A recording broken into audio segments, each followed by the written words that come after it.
Welcome to MiConvert. In this tutorial, I will show you how to convert IGES files to 3DM format, completely free and online. Open your browser and search for IGES to 3 decimeters MiConvert.com. Click on the first result to go straight to the converter.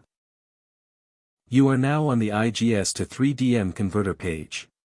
The interface is clean and easy to use. Let's upload a file. Click the Choose File button. A file picker will open. Select the IGES file you want to convert, then click Open.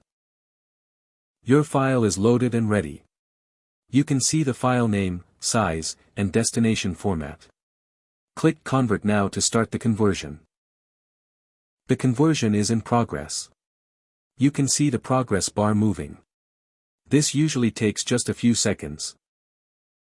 Done. Your file has been successfully converted. Click Download to save the 3DM file to your computer. That's it. Visit MiConvert.com for more free conversion tools. Subscribe for more tutorials. Thanks for watching.